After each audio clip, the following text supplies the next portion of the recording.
All right, The Last of Us, episode 7, Left Behind. Of course, this episode is based on not only the DLC of the same name, Left Behind, but also some things from the comic book, The Last of Us, American Dreams, which I was surprised to see some material from here in there as well. So they even went as far as to cover this. It says book 1, which is bullshit because there ain't no 2. There's not. Right? And there never was gonna be a 2.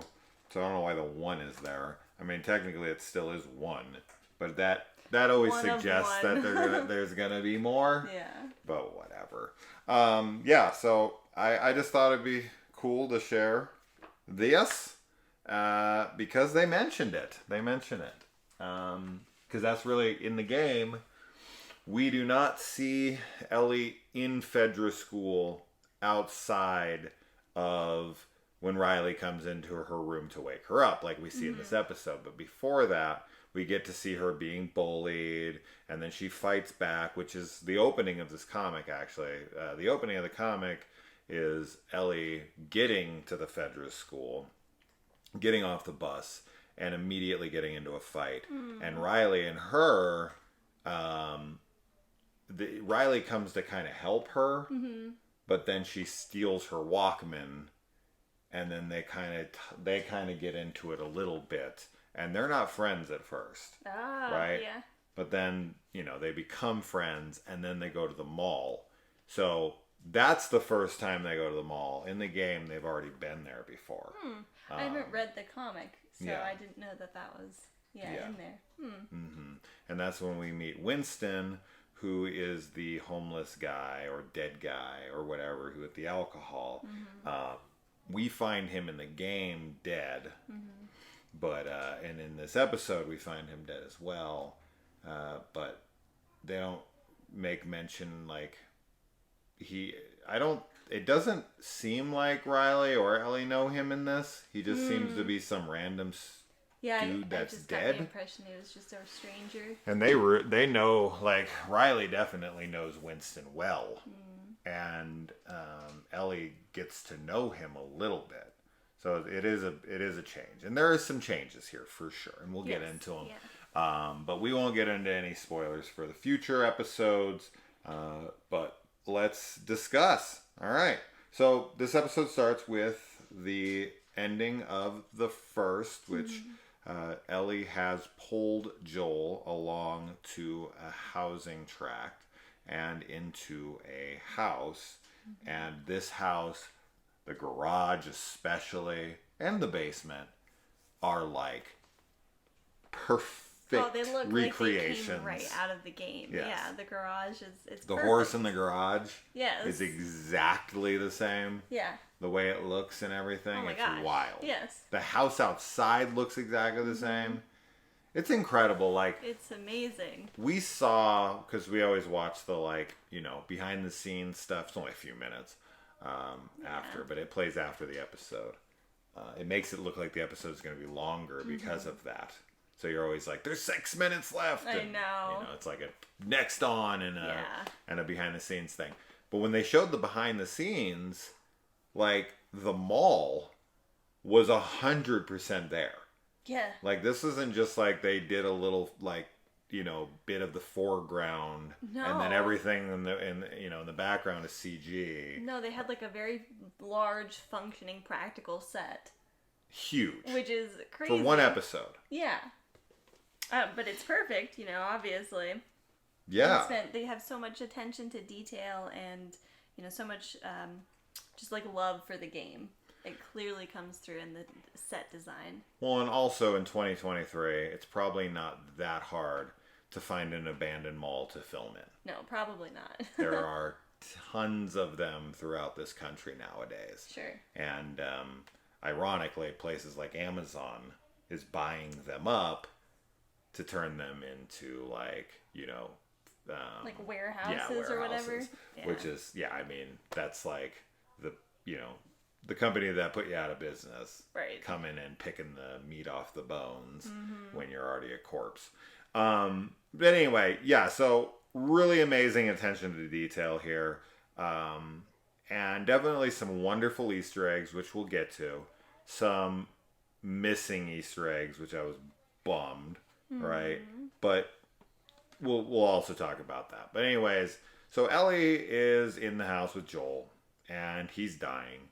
He's been stabbed. He's bleeding out, and he's like, "Go, leave me. Yeah. I'm done. I'm done for. Go to Tommy. Go north." Right? Which they came west, I thought. They came south. Is that what it was? They must have, because she's like, go north to Tommy. So they must have got to Wyoming, right, and then Oregon. No, Colorado. Colorado's south of Wyoming. Yeah, okay. So then that makes sense, yeah. So, but yeah. So he tells him to get lost, or he tells her to get lost, and she has to make this decision, right? He's dying. I'm fucked. She says it outright. I don't know what to do without you. And she has this decision to make. Do I leave him behind? Is he going to be left behind or not? And she goes upstairs, and in this fraction of a second that she has at the door, she remembers, because we have to expect that the people who think that episode 3 is just gay filler, they're going to see this as long time part 2. They're going to see this as gay filler as well, right? Yeah. It's like, oh, here we go again, a completely pointless episode, doesn't progress the story forward at all, and it's just another gay couple falling in love. Which is horrible, because it's such an important part of Ellie's character journey, and it is super important to the episode and what happens with Joel. The whole, her whole motivation for deciding to stick with him. Yeah. Is because she's already lost everything to her. Yeah. As we see in the Fedra school, and of course these people don't understand about character development at all, and they're homophobic. But moving on from that. When we see her in Fedra school, we see that she's a loner, right? And Neil Druckmann and Craig Mazin had mentioned that they had shot a scene that they did not put in the show, which was Ellie. It's a traditional kind of Hollywood thing, as they called it, where the girl is alone in the locker room and she has no friends, and she's like getting dressed or undressed or whatever by herself, and everyone's talking around her, but not to her, right? We see it in Carrie and a million other movies. It's that loner character, and Riley is all she has. And when Riley gets bit, it's only 3 weeks from when she and Riley are in that mall till Joel takes her. Yeah. So this is from this episode, this is maybe 4 or 5 months before. Yeah, there's been it's been a little time, because we did do a 3-month time jump, and I don't know how many days were between episode 1's ending at episode 6's ending. I would say probably 4 to 5 months, because we get a 3-month time jump plus a month or 2, give or take, maybe a month. But even still, doesn't matter. Like, it's still very recent, Oh, sure. So sure, it's what she was doing right before she met Joel. Right. So anyway, it's pointless. I'm just trying to figure out the timeline here. But yeah, she has nothing. Right? When Marlene brings her in to observe her, in that point, she has literally nothing. Right? Like, we see what's in her room. She has a Walkman.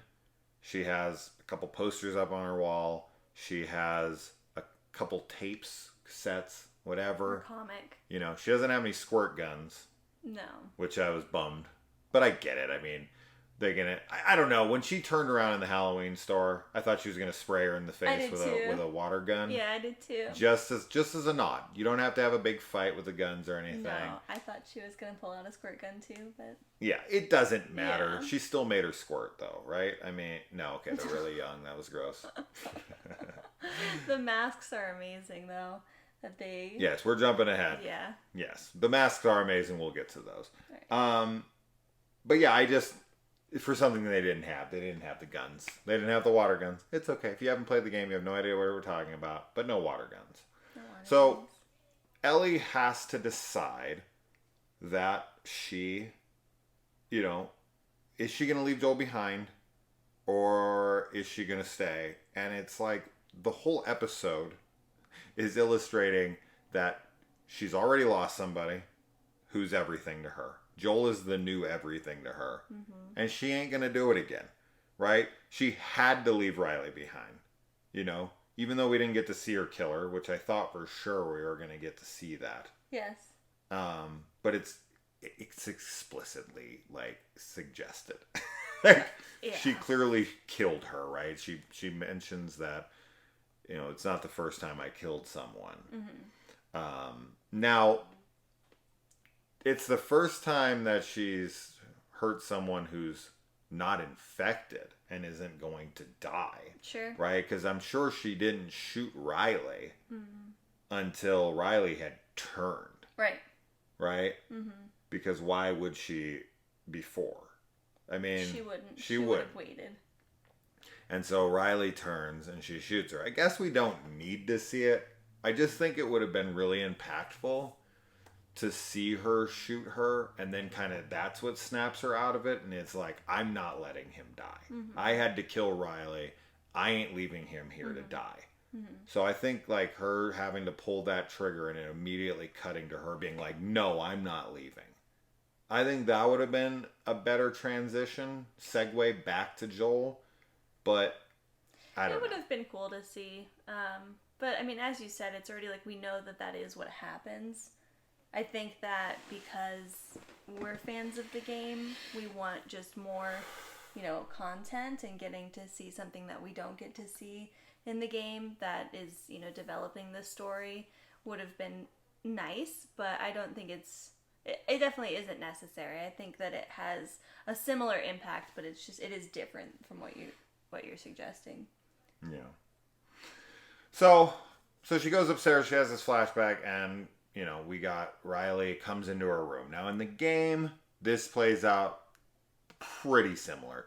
The changes are that Riley bites her neck while she's sleeping to act like she's infected. And in this, she just kind of puts her hands on her. Yeah. I did miss the bite. I think that's funny that and they sad. Live in a zombie world. And of course, the thing you fear most is getting bit. Yes. And so being woken up by a mouth around your neck biting you would scare the shit out of you. Yes, yeah. So it's kind of bummed that they took that out. Ultimately, I mean, everything that's missing from this episode from the game is uber nitpicky. It doesn't really matter, and it doesn't hurt the episode almost at all.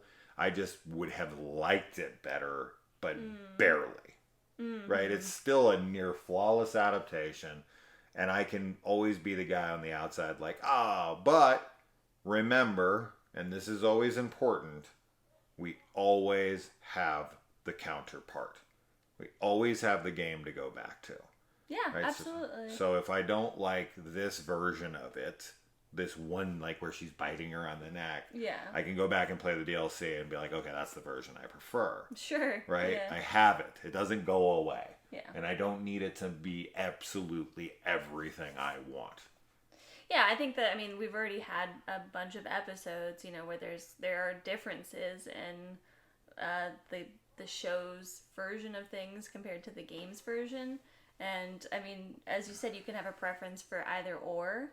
But, so far I have not had an episode that I've, greatly preferred the gameplay to. No. I think that they're very comparable. And, as you said, I think that a lot of the things that we're going to point out that are, would have been nice to see, it is nitpicky. They're not really criticisms or anything of mine that I would say would change my, valuing of the episode. It's just things that you notice that are different because you play the game or because you've played the DLC in this case. Yeah. Mm-hmm. Yeah. So then we have her agree to go to the mall. Before that, we do get to see Ellie and the, I don't know what the principal. He's a Yeah, he's kind of like a principal. for that He's school. An officer. He's an officer. But he talks to her like a principal. Basically, is what he is in this situation.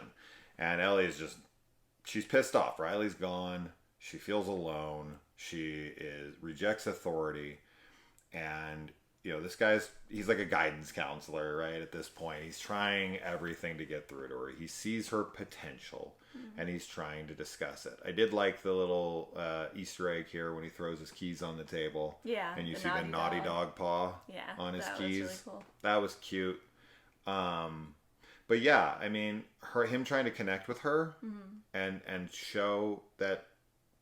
What I like about this scene and what I love about The Last of Us in general, whether it's Game 1, the DLC, Part 2, the comic, whatever, anything Last of Us content, is that there is no good guys.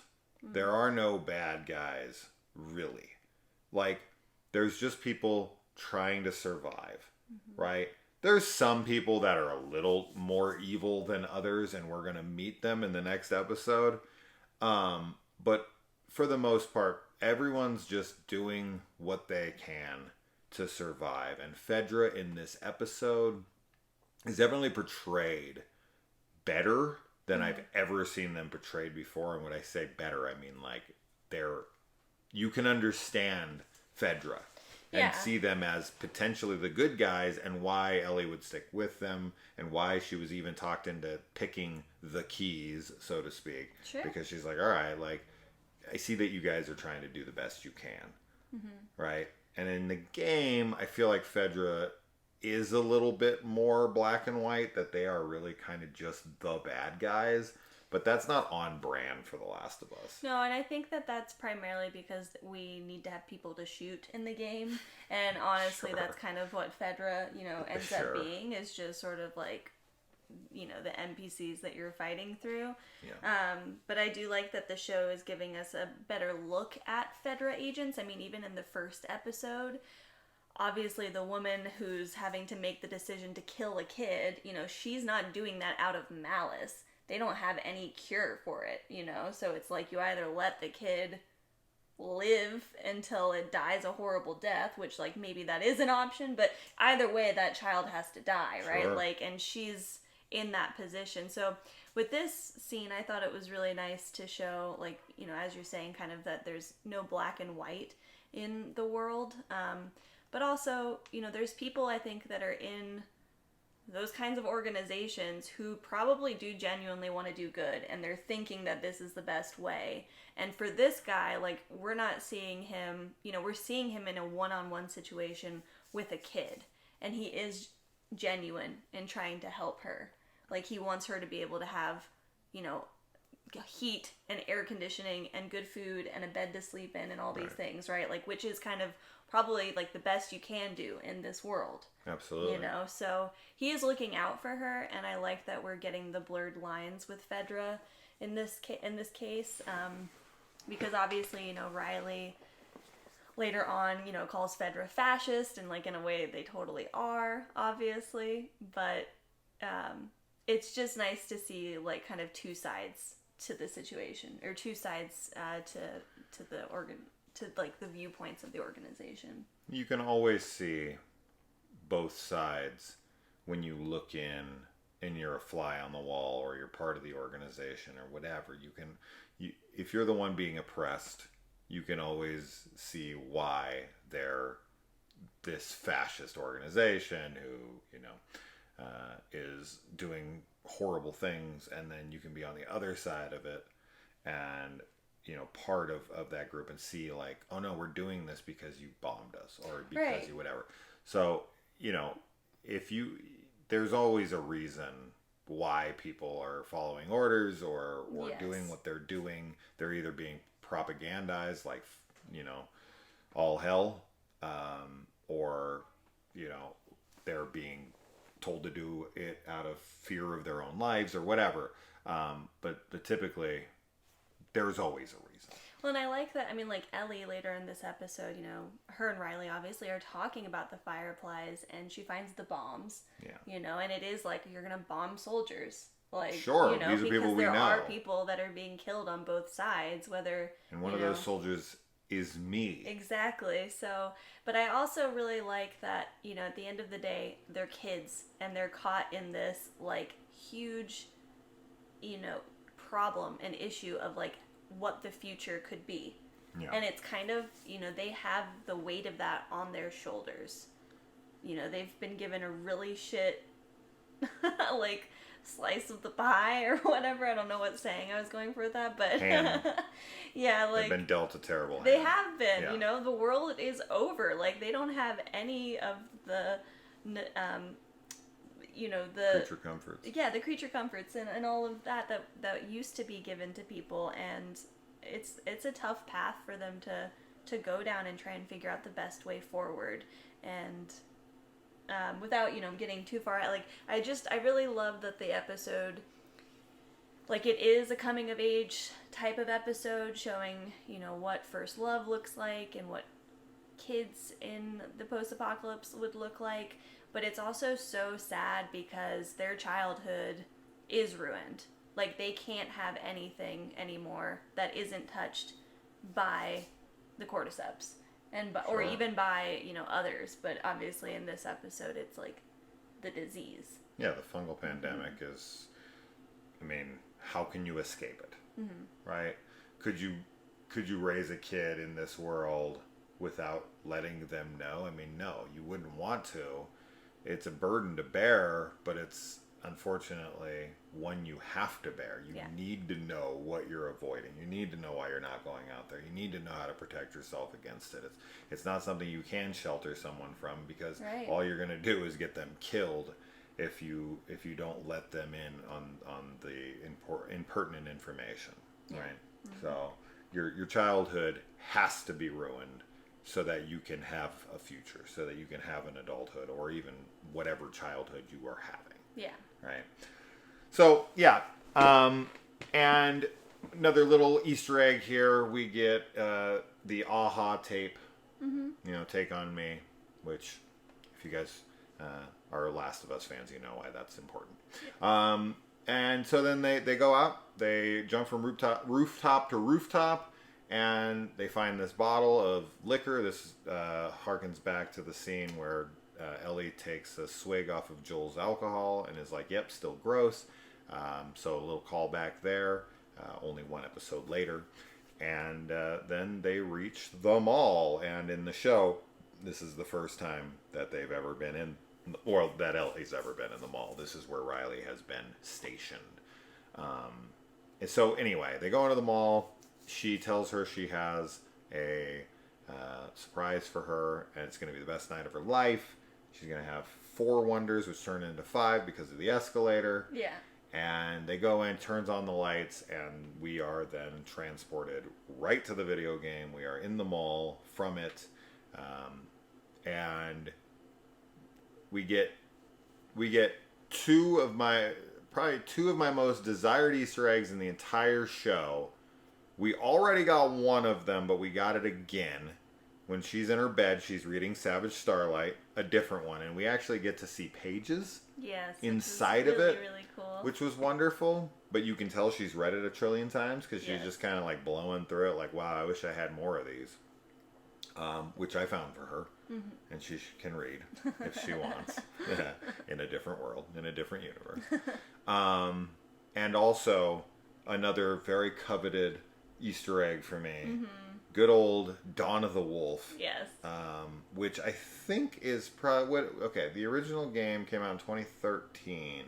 I can only imagine. I've always imagined that Dawn of the Wolf is like somewhat of a play on Twilight, like New Moon, Yeah. or whatever. Yeah, It seems would make like sense.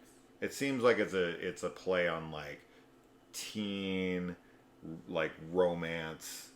The way the poster looks and everything does just have that has Twilight that kind of Twilight feel feel. to me. But I really wanted to see a Dawn of the Wolf poster. I was going to be super bummed because unfortunately, even though we do get the Dawn of the Wolf poster, thank you. You should have saw me freak out. I wish we had that recorded because I was like, Dawn of the Wolf! Yeah. Finally! I was wondering we were going to get to see it. We get Dawn of the Wolf, but we have to trade it in and not sacrifice the turning. Yeah. I'm really bummed that the turning doesn't even turn up. Sure, I thought it was going to be in the background. It should have just been one of the machines. I mean, come on. You're not going to put the turning in here at all? That's a little bit shitty. Nothing. This is as nitpicky as it gets. Yeah. Right? We still get, like, the turning is clearly Mortal Kombat. Yes. Right? They just didn't have the licensing rights to Mortal Kombat. So they specifically picked it to be, because when Riley is explaining the game to her, and they're kind of going through it, and they do the Angel Knives character that is in the turning, and we see it, because in the game, she doesn't actually get to play the game. This is a massive difference. All the arcade games in the arcade are broken. In this arcade, they all work. Yeah. Right? And I was really surprised by that. But I get it. It would be a little harder to make her explaining a video game to her work in this context. Yeah. Because I think they don't want to recycle that for something that happens in The Last of Us. Season 2 or 3, right? Because we get a very, very similar scene. Yes. I don't want to say where, I don't want to say how, but it's very similar. Sure. She has to use her imagination. Yeah. Again, it's my absolute favorite scene in all of The Last of Us, is the scene I'm not saying what it is. Yeah, I think that the decision probably is because of that scene. And this is kind of like one of those situations where I like both the show version and the game version. Sure. I think the game version, you know, obviously being the first one that we saw, was really cool for her to use her imagination, because, like, you know, the power doesn't, you know, the arcade game is broken, the power is on, but the game is broken. Yeah. And so that there's something very, like, bittersweet about it. Like, she doesn't get to play video games. Like, it just kind of highlights. It's her dream. Right. And, you know, but getting to have that sweet experience with Riley, and Riley, like, talking her through it is really cool. But then at the same time, the way this episode does it, I love that they get to play a game together and have that experience before things go horrible. Yeah. And it is kind of like that one moment where you're, like, watching them in an arcade and they look just like normal kids. And of course it is when they're in the arcade that we have the cutaway right to the infected. Yeah. So, you know, they can't have it for long, but I mean, get it for a moment. I get it, and I agree. I think that getting both versions is cool. You know, and as I said to Kaylee, this is either HBO wanted them to use it because HBO has the rights to Mortal Kombat, and because Neil probably wanted it to be Mortal Kombat and couldn't get it, he's like, now I can finally do it the way I wanted to do it. And so maybe it was his decision, or maybe it was like HBO, like, hey, plug our Mortal Kombat. It is interesting. It's almost like meta, right, to have a game within a game. Sure. Right? Mortal Kombat within The Last of Us. But yeah, but they did. They make their choices. To me, it just feels like, as you said, you could have made it the turning, but the thing that you also have to encounter in doing the turning. Now, I'm sure Neil would have no problem going to Naughty Dog and being like, hey, can you make me some graphics and make me make the turning a real game? We never designed it because it's all in Ellie's imagination, and all you see is like what buttons you're supposed to press, right, left, X, Y, whatever. Not X, I'm sorry, it's not Xbox. Circle, square, whatever.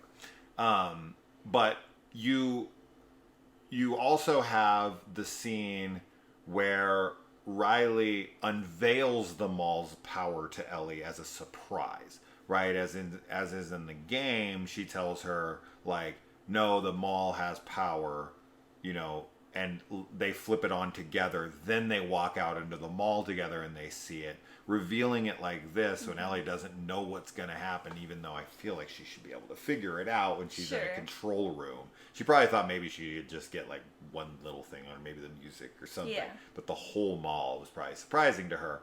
But it's a reveal, and it's more of a surprise of like, this is for you. Yeah. Right? It's very romantic. It's very, very romantic. Right? And very sweet. Yeah. So that's the kind of changes. I don't care. And then the order of how she reveals these places to her are all jumbled. Yeah. Right? We go to the Halloween store last in the show. We go there first in the game. Right? So it was like, okay, we're going to do the ending, because in the game, they don't get bit in the Halloween store. They run through like hallways down, you know, like service tunnels and stuff, and then they're like trying to get out, and then that's when a bunch of infected come in, and we don't really see much of what happens there, you know. Yeah. They kind of get attacked, and then that's it. Really, we don't get much. We get the line from Ellie later in the game where she says, you know, we just said we were going to be all poetic and shit and lose our minds together, which we actually get to see Riley say here, which was great. Wonderful. Because it's a verbatim, you know, adaptation, which I love that stuff. Like the really important iconic lines. Yes. It is so smart because the game's already amazing and the dialogue is so great already that you're not sacrificing anything keeping it the same. No, not at all. And you know what matters to the fans, you know what matters to the game, and they're doing that right. Yeah. All the time. The only thing that I've just vehemently disagreed with so far, but we'll see if there's a different version of it, and I have to believe there is, but it's Tommy giving Joel a picture. Yeah. And I was just like, which I showed you guys in the last episode. We have the picture he gives him from the game. I have to believe, because Kaylee and I do listen to the official podcast every week, and they did not mention it. No, not at all. And that to me suggests that it's going to be in here somewhere. Yes, I think so. Because it's too big of a moment. It's too iconic of a... I do think it's going to be different, though. I do feel like we're going to get the photo in a different context, honestly. And that's what I'm saying, but I still think we're going to see it. Yes, I do too. I do too. But speaking of photos, we do go to a photo booth in this, which is exactly the same as the game. Yes. And we have something very similar from... Yeah, rotate it because the light sometimes reflects. So we have got... These are available on SD. We have no association, so we're not making any money if you go and buy them. We got this. We got the photo we showed you last week of Joel and Sarah as her with her soccer trophy, and I also got Joel's sticker for his guitar that I put on the third fret of my guitar, like Joel's today. Actually, I put it on today. You did put it on today. But it was very exciting to get these, and I'll be using that as a bookmark for American Dreams. Because Kaylee needs to read this. Yeah, I do. You very much need to read this. Yeah. Anyway, so that scene was wonderful. Played exactly the same, except they actually get a printing. Yes. Of their photo, which I think will come up later and might even be used as some form of a juxtaposition against Joel's picture with Sarah. Maybe. Because she still holds on to it and it's important to her. Yeah. And because of that, she thinks the photo is important to Joel. Maybe she swiped it from Tommy. I don't know. But I could see them kind of mirror imaging each other. Yeah. Because they do get a printing, and in the game, they ask you if you want to like send it to Facebook because they don't have any print. The printer paper is out. Yeah. So they're like, "What the fuck is a Facebook?" Yeah. So they don't get a copy of it, obviously. They do not get a copy, but in this, they get a copy, and Ellie takes it. She gives it to her. She also gives her the, no pun intended, volume TOO. Yes. Which now we know. I mean, we already knew, but now you guys know, who didn't play the game, why this book is so important to her when she is reading it to Joel a few episodes ago. Mm-hmm. Right? Mm-hmm. So, cool to see her get that. We do get it given to her in front of the merry-go-round in the game, and they read some jokes. It's one of my favorite parts of the game is when the pun book gets pulled out. You can tell a bunch of jokes in a row, and we always sit there and just do it until and it runs out. Yeah, because it'll run out eventually. But she probably does 15. She does a lot of them, in a row. They're funny. Before it finally is like, all right, like, let's put this away. Yeah. And we're like, no, keep going. Don't put it away. So yeah, we cover that, which is a really sweet moment. This is just a very romantic episode. Like, even though it is bittersweet, very bittersweet, because she tells her, I'm a firefly, I'm leaving, I'm out of here, and then they have the big kerfuffle with the pipe bombs, and like, we're gonna kill people we know, including me, like, this is gonna get me killed potentially. And she's like, well, I'll tell them not to. And they're like, who the fuck are you? Like, they're gonna listen to you all of a sudden? You just joined yesterday, what, you're like a leader now? Yeah. Like, they're gonna bomb us, and I could get killed, and you are, part of that. Yeah, individuals always get lost in these, like, grand plans that groups can have. Sure. So, and Ellie sees that, at least. Yeah. Obviously, Riley is a much more of an idealist, I think, which is definitely shown. But at the same time, I think that her hope is an important element that she kind of introduces to Ellie, like telling her that she doesn't know everything and whatnot. I just think it's important. Yeah.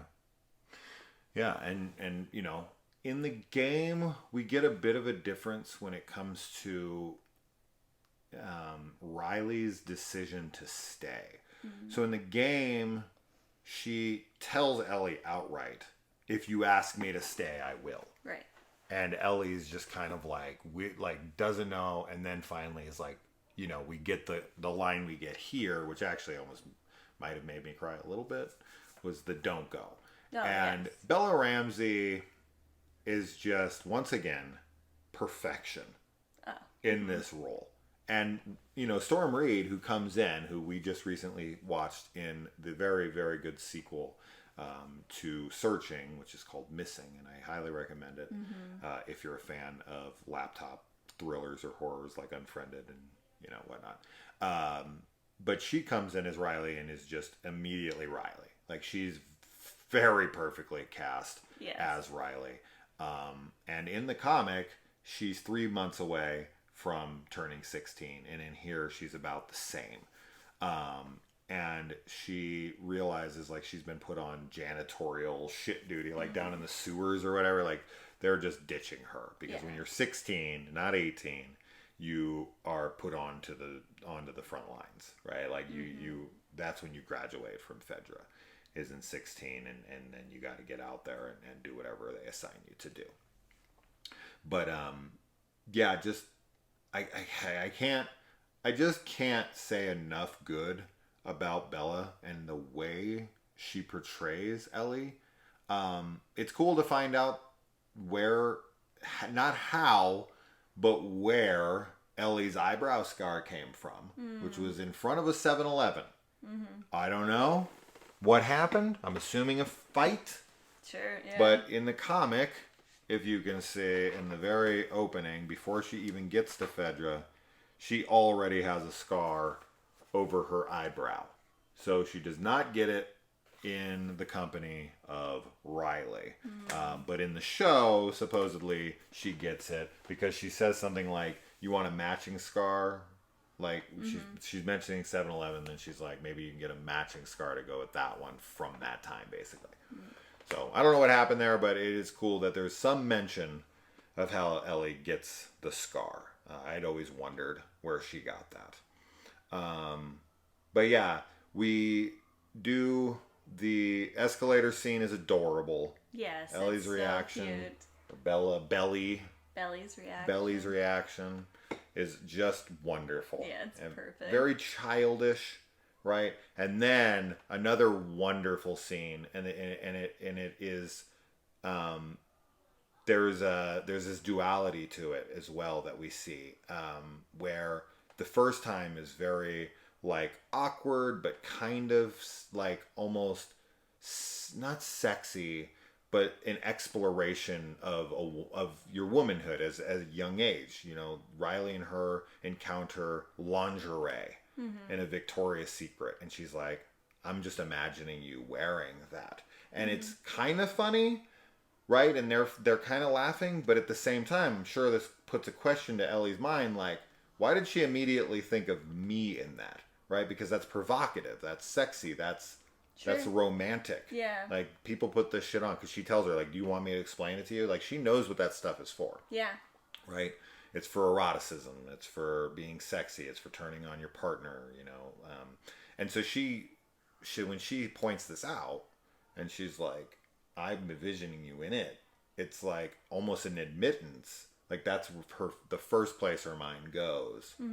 Of like, oh wait, and you could confuse it, right? You could be like, oh, is it just funny to her, or is she like thinking of me in that way? Yeah, and I think that her reaction, you know, to like looking at herself in the reflection when Riley over walks the away, mannequin, and she's looking at her appearance and she's, you know, nervous about it. That's why this episode is so great, because it is that coming of age where you are kind of having this first exploration into those areas that you might not be thinking. And with Ellie's character especially, like, you know, Bella's able to switch between the child-like nature of Ellie so easily with things like the escalator, but then also the gritty realness and, like, forced adulthood that the world has brought upon them. Yeah. So, yeah, it's nice to have that moment in there.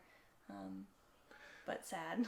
But we also get the opposite end, right? So there's all this hope and sexuality, like, and connection that's happening with the Victoria's Secret thing. But then she finds out Riley's secret, right? On the flip side of that, and then when they have their fight and she walks away from her like goodbye, like all that hope is drained. Yeah. And she walks past that area where she like started to think like, maybe there is something here. And now her head's down, and when she looks up, the lights are all off. It's like all of the color, all the life, all of the hope has been drained out of that area. Yeah, it's not magical anymore. It's not magical anymore. And I thought that was beautiful. I thought that was a great way to show that. Yeah. Like, we were just here. Everything. Because that's just it, right? And we see that in the Halloween store. Like, when she decides to stay and they have their first kiss and all that. We see how fast life can change. Yes. Right? A baseball bat to the abdomen, right? A bite to the wrist or whatever. Your whole life is just now completely different than it was a minute ago when you were just having the time of your life. Yes. Right? Yeah. Their whole world is always on like a very fragile balance. You're treading on some mighty thin ice here. Yeah. And I like, you know, so after they have their moment in the Halloween store, which is, you know, the masks, like we were saying earlier, were like perfectly recreated, and that was so cool. You know, but then they get into the fight with the infected and they get bitten, and they have totally different reactions to that experience. And, you know, we were listening to the podcast. I don't remember if it was Neil or Craig that said it, but they're talking about the reaction and how Riley has already experienced loss. You know, she saw her parents die. Yeah, she saw their dead bodies. Or saw their dead bodies, and she had a family that she then lost, and Ellie doesn't have any that. memory of it, And Riley's very, like, quiet and contained in her sorrow, and Ellie is freaking out and breaking things. And I think that, I mean, yeah, it might be partly because of her, you know, that's the first real loss that she's had, but I also think that it just gives us more insight into Ellie's character, that she does have anger problems, that she, like, she doesn't have a good way to manage some of the darker emotions that she can feel, and especially when things are out of her control. So I liked seeing just that, seeing her do that. Yeah. Yeah, and also, I mean, not to be skipped over in the slightest, because this might be my favorite scene from the entire episode, the kiss.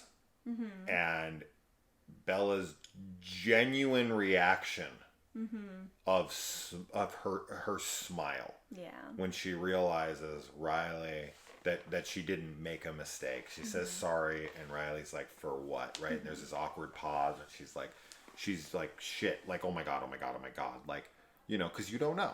And obviously they've never discussed it. Yeah. Right? They don't know. And she might have just ruined her friendship. She might have, no.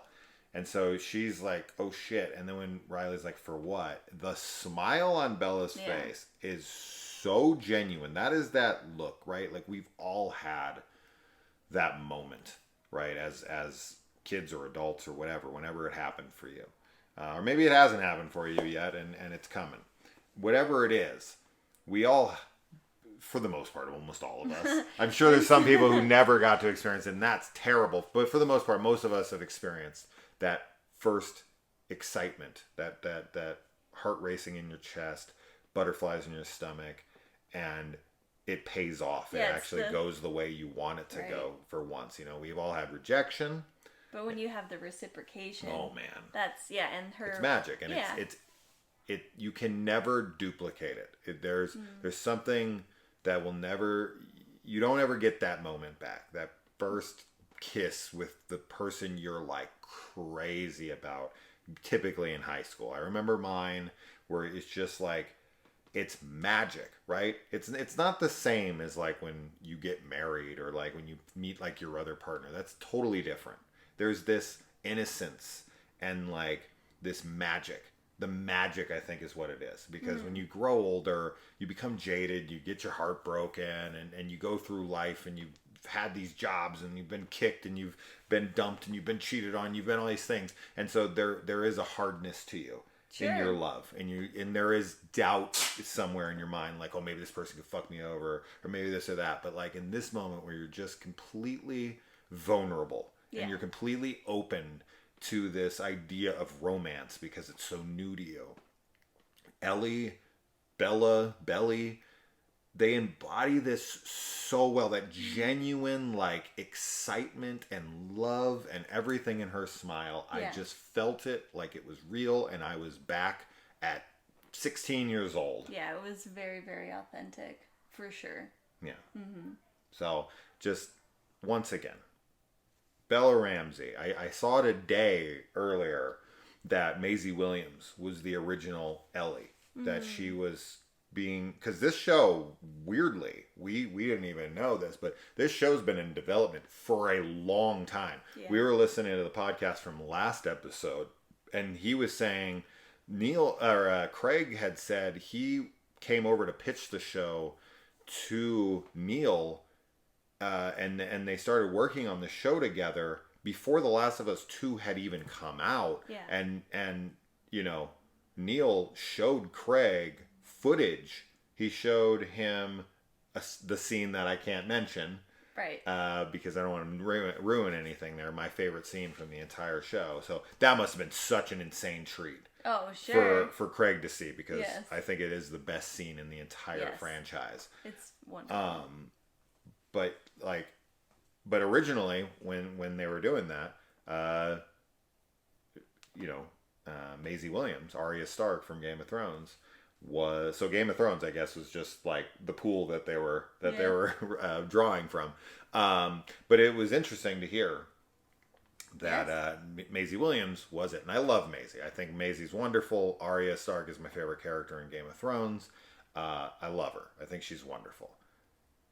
I don't know what she would have done, and I can't see an alternate universe and see what my reaction would be to that. But at this point, 7 episodes into this show, the thought of anyone else but Bella Ramsey playing Ellie unfathomable to me. I can't imagine it. I think she's just was perfectly cast and is doing such a phenomenal job with everything.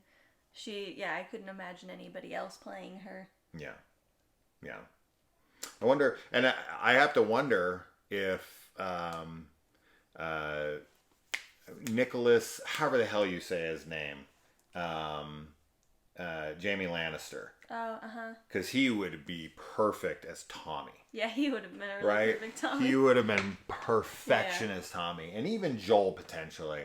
But Tommy, he looks exactly like Tommy. He does look like the Tommy in the game for sure. So I think he might have been in talks originally, or it was fan casted.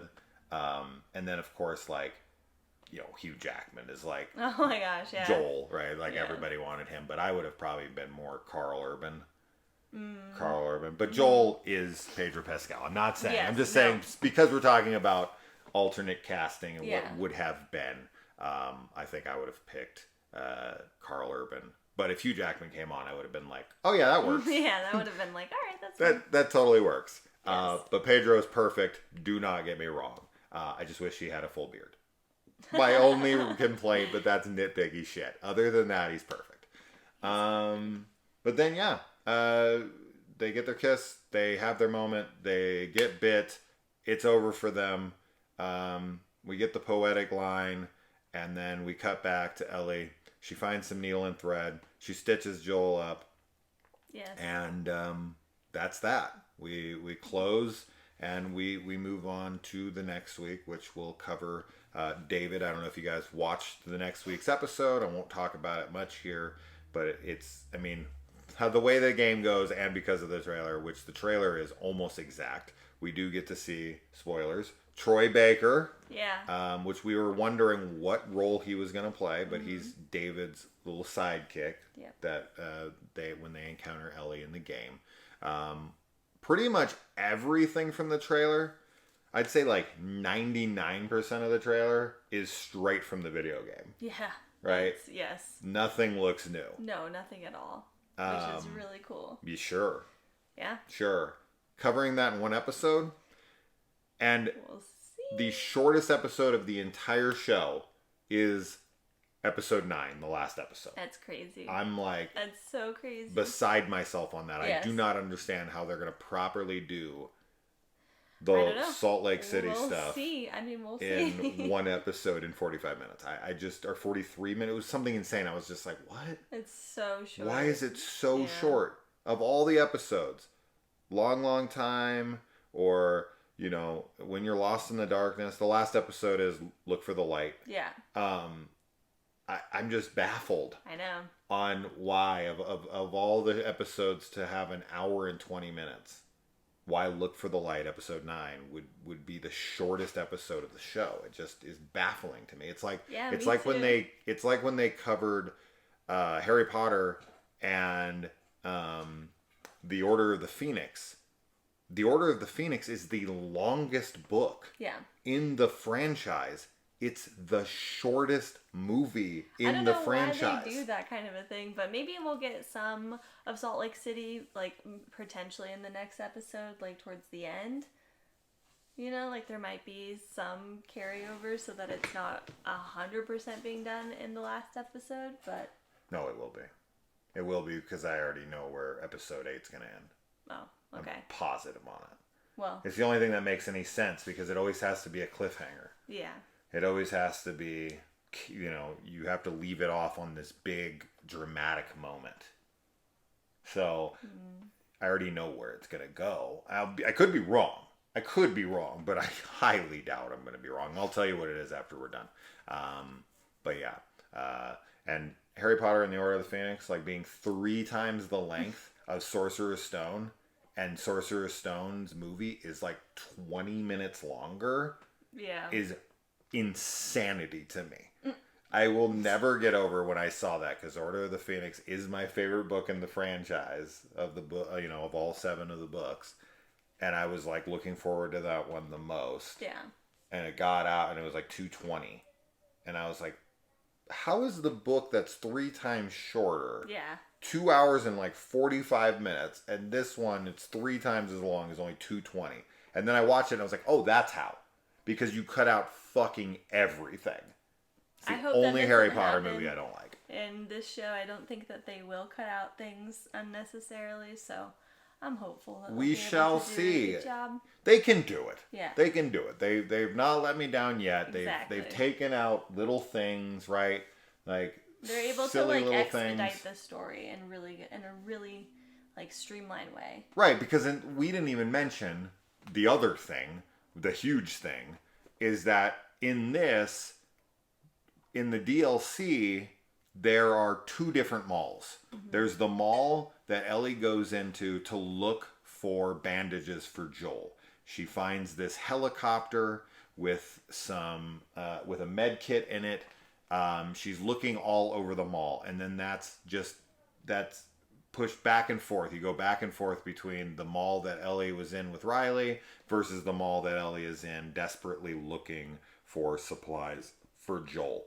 They cut this out completely because when the game, we move straight from Joel getting stabbed to the house. And then we don't know about the stuff in between until the DLC, which came out after the game. So we basically skip all of the DLC stuff that happens during the time that we're in, right? We only do the DLC stuff from the Left Behind prequel, right? We do not get any of the current event timeline of them being in there looking for the med kit and fighting off infected and fighting off the people that were at the college that Joel killed. They want revenge, and Ellie has to kill like 25 of them. Yeah. Right, as they come at her. We don't get any of that. We get none of that shit. So once again, they've cut out all the action, which it is becoming a little annoying that we're getting like none. That like in the Left Behind DLC, Riley and them get attacked by like 25 freaking zombies, right? And this it's just one. Yeah. Which I get it, like they're not going to be able to fight off that many. Yeah. Right? Realistically. But it's like they could still run from them. Sure. Right? Yeah. You could still have 25 of them and then one gets at them. Yeah. Right? So that's another big change, and it just seems like for $100 million show, a lot of it just seemed to go into the sets. And the sets are elaborate and they're amazing, but man, there is such little action, and this is primarily, it's Naughty Dog, this is the Uncharted guys. This is an action survival horror. Like there's a lot of action. There's a lot of fighting. There is. We could get some more action in the next season, though. We have to. So we have to. We'll get some with David. Oh my god. If they just cut out all the action. Yeah, there definitely will be some with David, for sure. There just has to be. There just has to be. They can't cut it out in that episode. And they sure as shit cannot cut it out in the last episode. In the last episode. Yeah. That would be insane. So we'll see you guys then. Next week, this is the last episode that I do not know the title for. I don't think they revealed it. Did they? I don't know what the title is either. But... Care to guess what it would be?